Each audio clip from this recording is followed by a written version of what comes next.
Hey Roanoke, thank you for joining me for another episode of If You Know, You Know, a municipal podcast brought to you by the City of Roanoke. I'm your host, Carol Corbett, and I'm here to bring you all things Roanoke. We go behind the scenes and learn more about some of the good and interesting things that are happening around the Star City. And my favorite part, I get to introduce you to some of the amazing people who are serving our community and show you how the work that they are doing impacts both our city and you.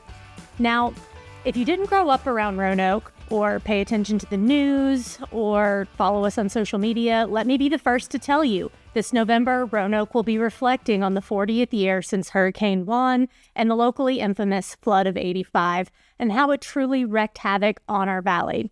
If You Know is going to look at the anniversary of this event in a short 3-episode arc where we face the storm with a look into the past, a dive into how our current efforts are reducing the severity of flood events, and how we are planning for the future of the valley and our flood resiliency. For today's episode, I would like to introduce a few of our city employees who have some direct experience with the flood of '85.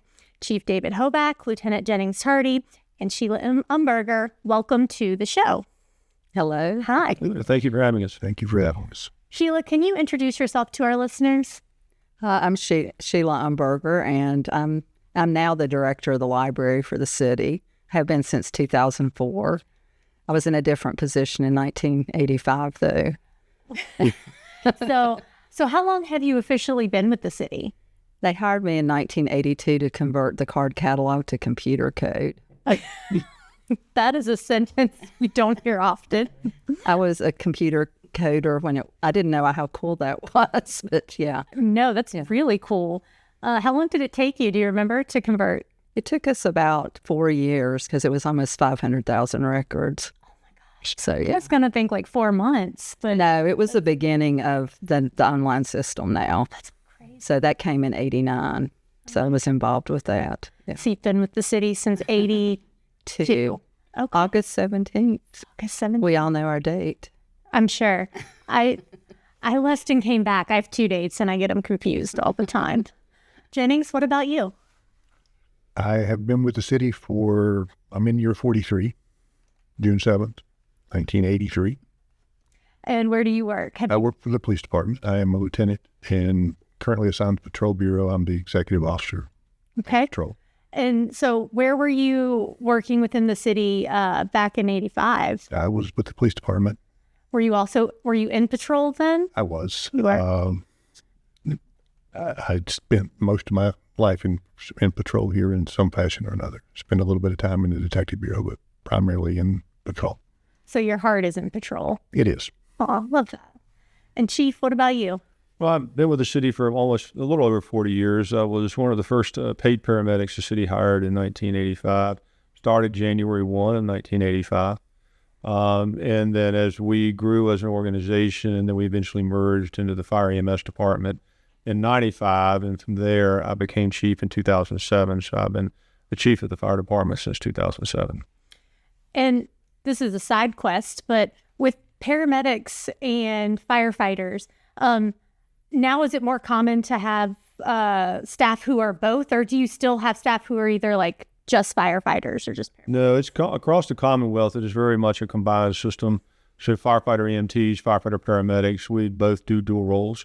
That wasn't the case back in the 80s. The fire stayed on their side, EMS stayed on their side. So we very rarely cross paths because of the just job duties.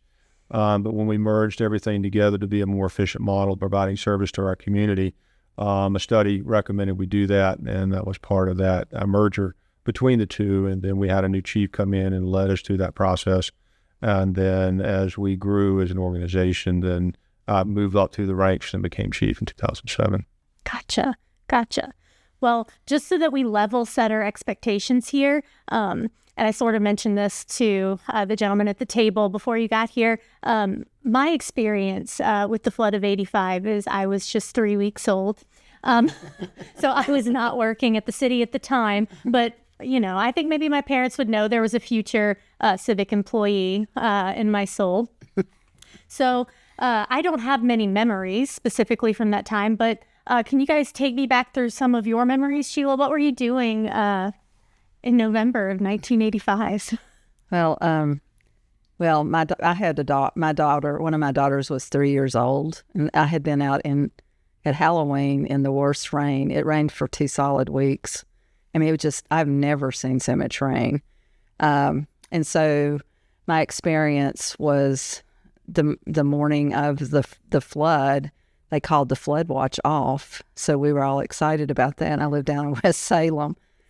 We teased about that for years. It's like, gee, they called the flood. And, that was normal because it quit. But the ground was I guess the ground was saturated. So we ended up, that day, I was in the basement in the technical services area, cataloging books and working with the computer stuff. And my husband, who worked at Roanoke College, called and said, "You need to get out of there now." And I'm like, "I've got work to do." And of course, this was pre-cell phone. So he was like, "I have been trying to call for 2 hours. I haven't been able to get through." Because they had significant flooding on part of the campus at Roanoke College, like homes and everything. It was really bad. And so he told me to immediately leave. So I did. And he said, "Go by Lakeside." I'm like, I didn't do that. I heard on the radio not to do that. It was very much flooded out. But it was a good thing we had a brand new Camry. It would not have been there about an hour later. So it was really fast and not what you would expect. What time of day was it? That particular day, it was probably, I want to say 1 or 2 o'clock in the afternoon. Because I had a friend that went down on the city market and saw her car float by. Oh. I mean, it happened that fast. Well, I guess with the ground being so saturated and then it starts again, there's nowhere far to go. I will say my first thought when you talked about your husband trying to call you, I was like, "Did you have cell service in the basement?" And then I was like, "Nope." It was a landline. Service. Was there issues with the landline? Like, could he not get through calling? He couldn't get through. Oh, wow. And I had no idea there was anything going on. I mean, it had been raining for so long that it wasn't something that was alarming me. I was not paying attention to it at all. I was working. Until your husband is like, "Stop and go home." He's like, "You need to get out there immediately. It's bad." And Lieutenant Tardy, what about you? What was your experience? Well, the day of the flood, when the water came up, as Sheila was just talking about, I worked the night before, all night. I was on permanent midnight shift at the time.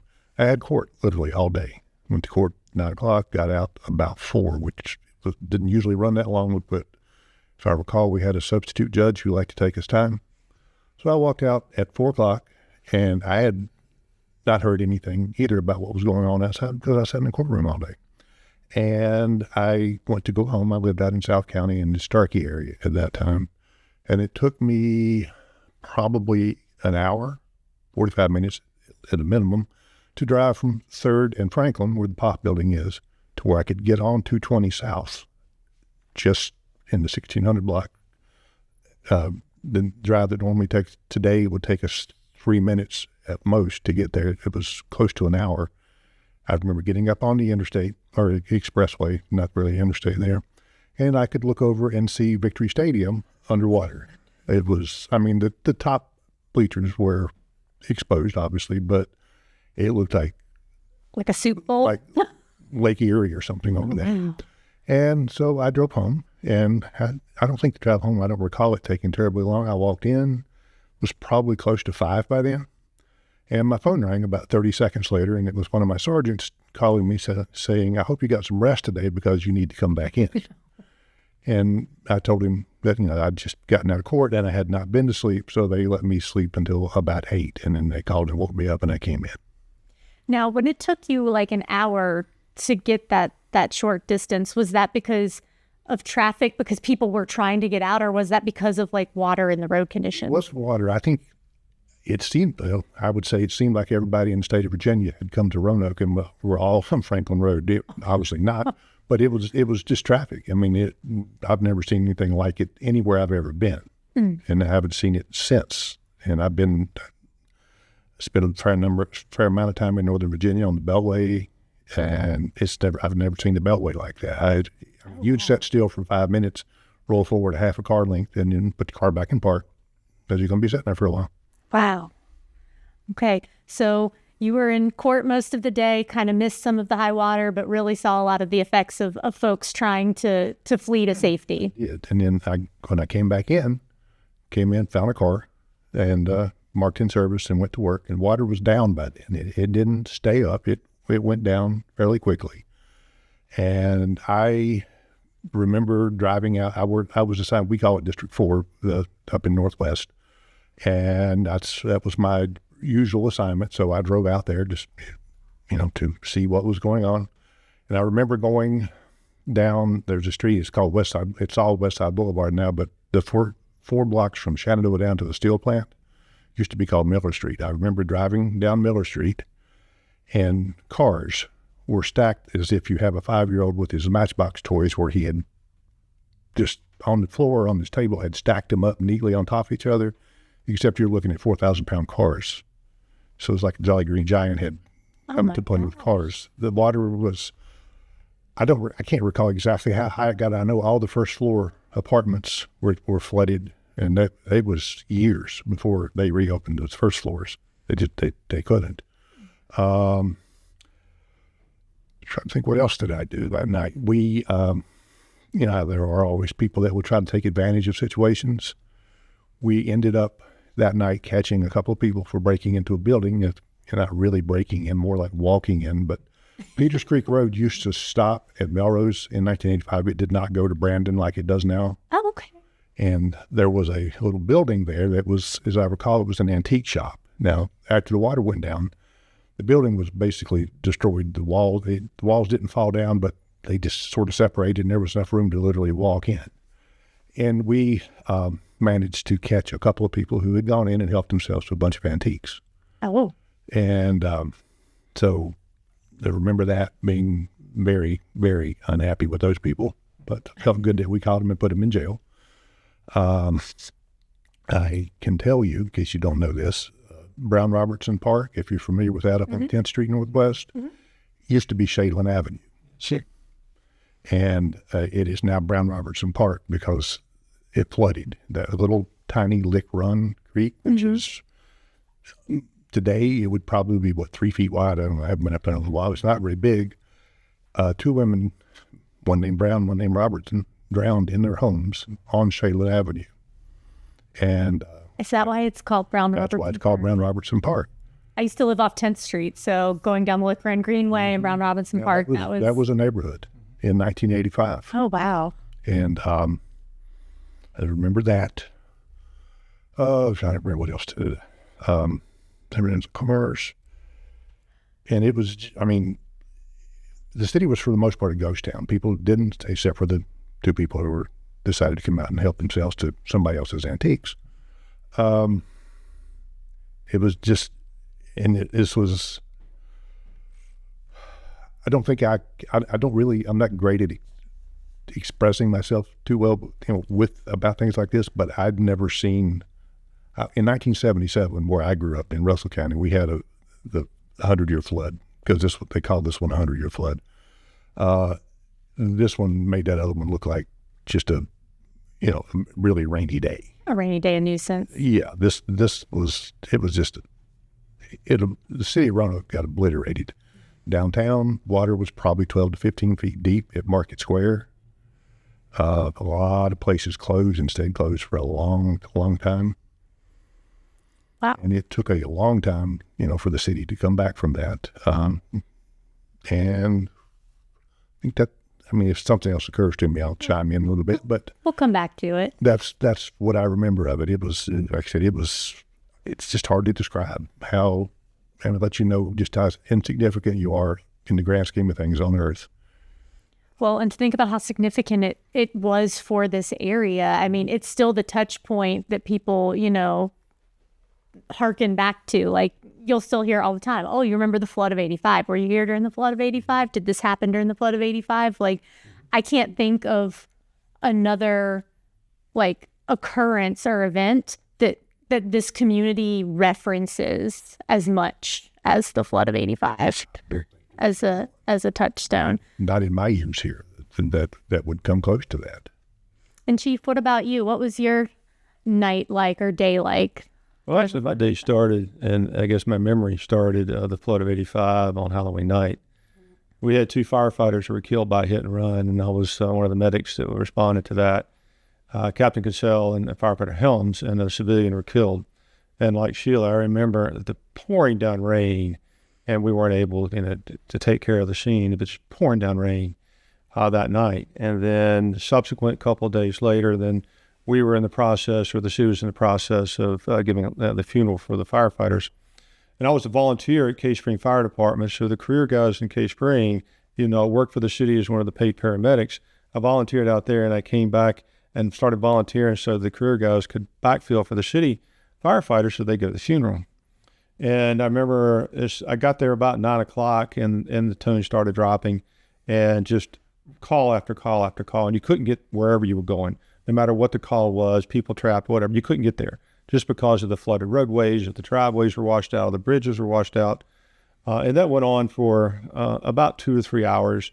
Finally made it back to the station. We found out that the funeral had to be postponed because of the heavy rain. They couldn't get to the graveside to where they were going, so recalled out of the county, career people back to the county, and then I got called into the city to help with the city services and rescues. And I do remember, like everybody else, the market building being flooded, Wiener Stand having water over their countertops. I remember the Wasena Park, the locomotive that was there was pushed off its foundation and turned almost sideways. And that's a huge and very heavy piece of locomotive. And the water was so swiftly, it pushed it off. I remember the Roanoke Memorial Hospital flooded. We couldn't get to the emergency room. We couldn't get to a lot of places that we needed to get to. We had to improvise to take patients into the hospitals. We had just a lot of things going on. And it wasn't just in the Roanoke Valley. Everybody was experiencing it, from Buchanan to Salem. We heard one of our firefighter paramedics in Salem that got washed away. But then we had no cell phones. We had no social media. We didn't know the outcomes a lot until we either read about it or we got back to the station. Somebody made a phone call to tell us everything was okay. Back then, we also didn't have 911. Everybody was using the 7-digit number to call. Pause? Yeah.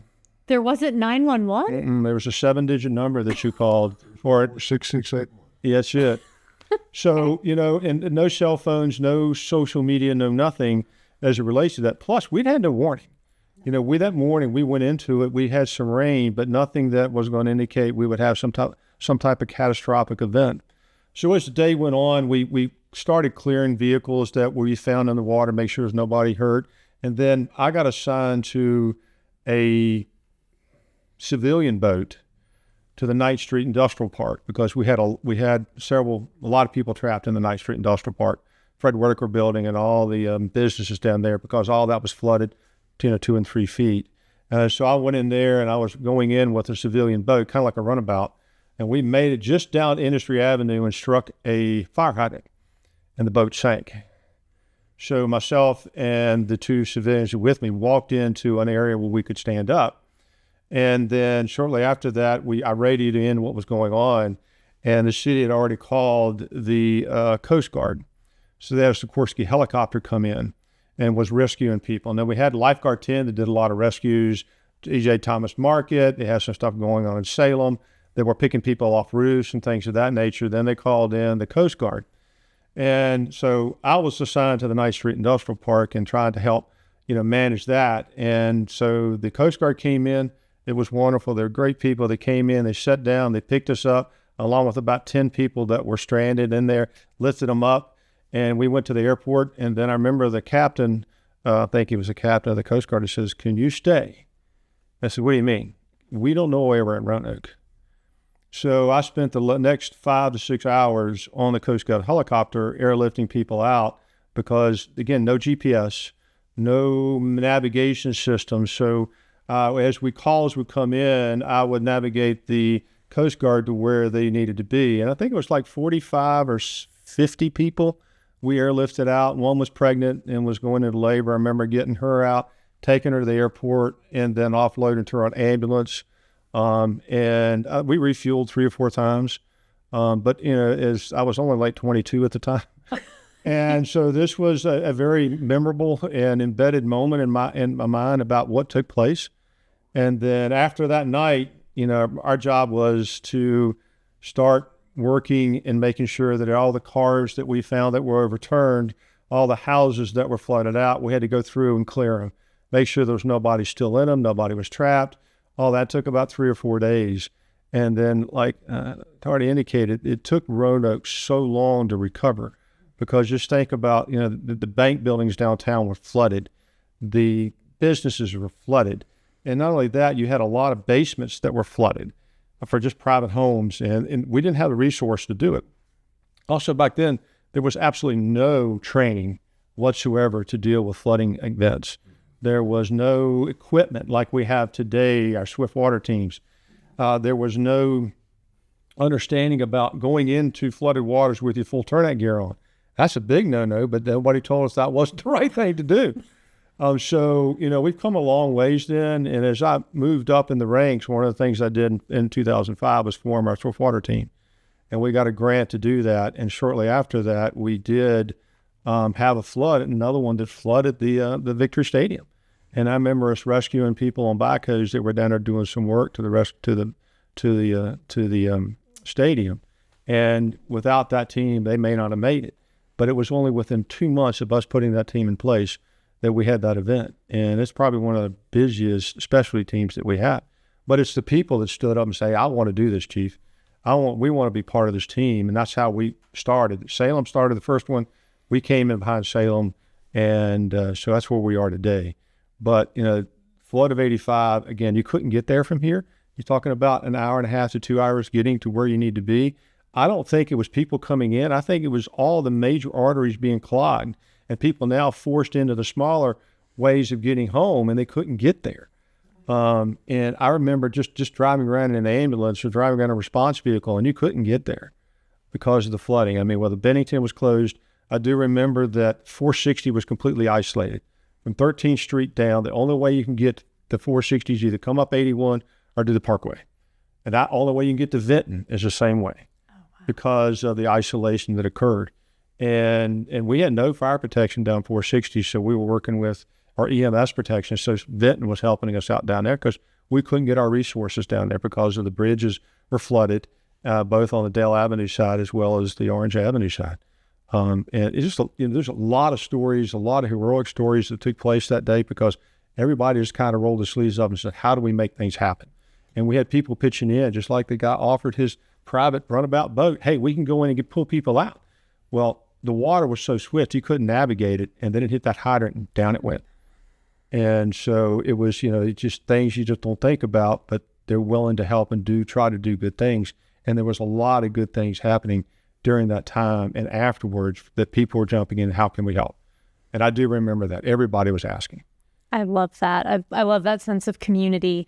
When we're talking about swift water, during the flood of 85, and you may or may not know this, Chief, but was swiftwater rescue a thing at all in the country and just not something we really had here? Or was it really a specialty that hadn't developed yet? I think it was part of some larger areas that had the technology to do that. We had flat bottom boats, the Roanoke Lifesaving Crew, which I was a volunteer was as well.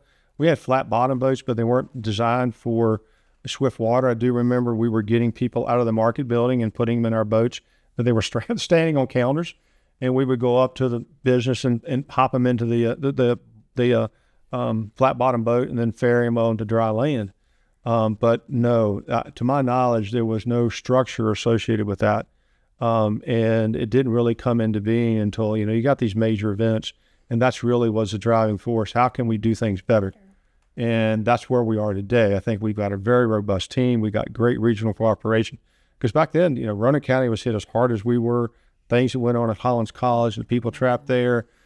Stuff was going on in Cave Spring area. Salem was just decimated with Lakeside being flooded. And then Franklin County the same way. And I remember Buchanan had gotten just wiped out because of the James River being overflowing. You hear all these things, but just think about it. You don't hear them unless you watch TV. That was the only time we actually knew the severity of what was going on. And that's only after they did the video, went back, uploaded it, and they were able to play it. So it was hours before we really knew the complete impact we had as it relates to the valley and what happened. So it's been, we've come a long ways, but it was very impactful. Got all those pockets of places you could get to and not get to. Mm-hmm.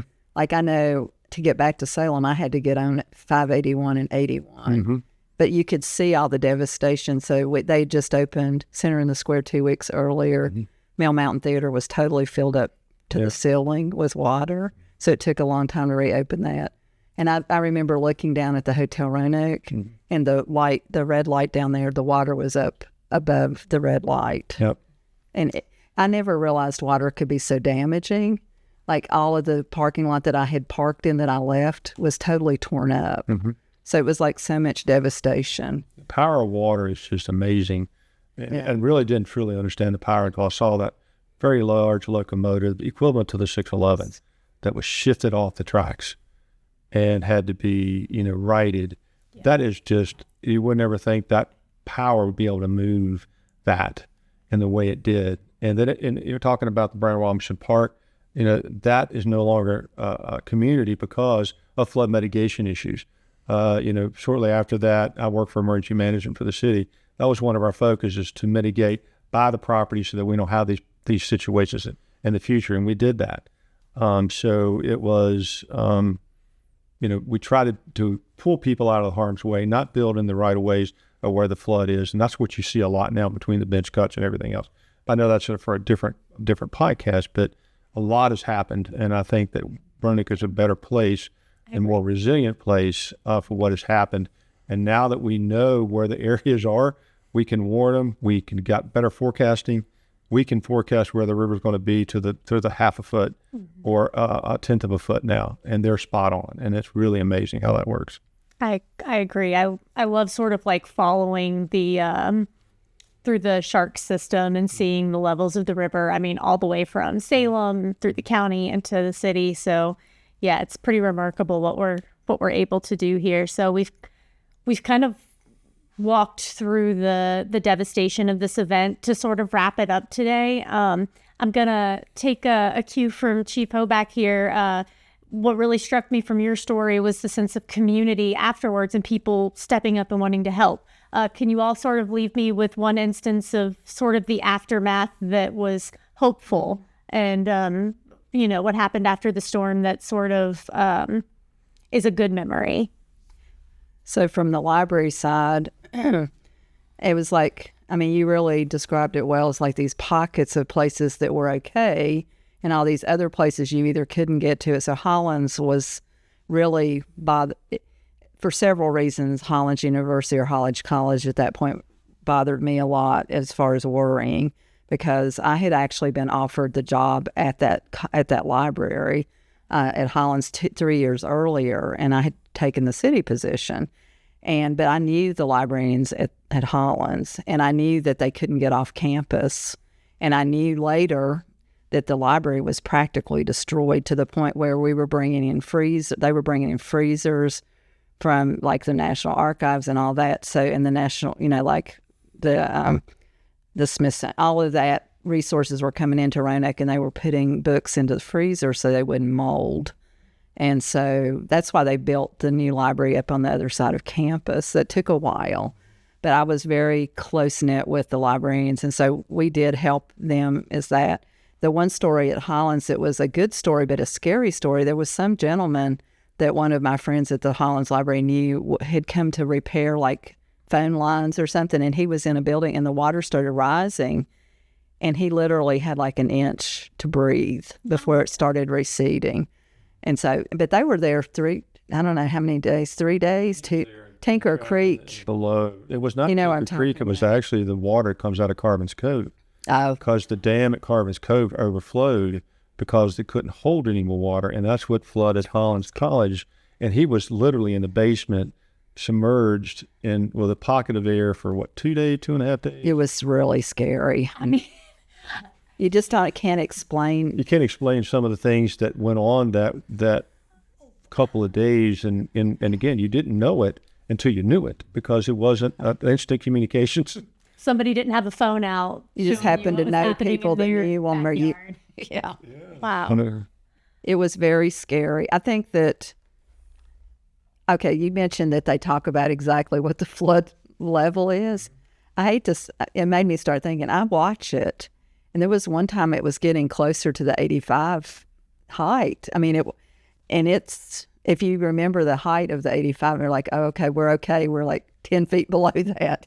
But it does make me nervous when I see a lot of rain. Yep. Like, because you're like, okay, yeah. What's the tipping point? Yeah. I would like to add this because I don't know if you remember, it was brought up in one of our meetings that there was one flood event relatively recently, but one of the city employees actually went back and examined the records from the 85, and there was a certain storm drain downtown that was obscured, and he actually took a crew out and noticed that it was also messed up, so he fixed it, and the flooding was less. And I thought that was one of the most amazing.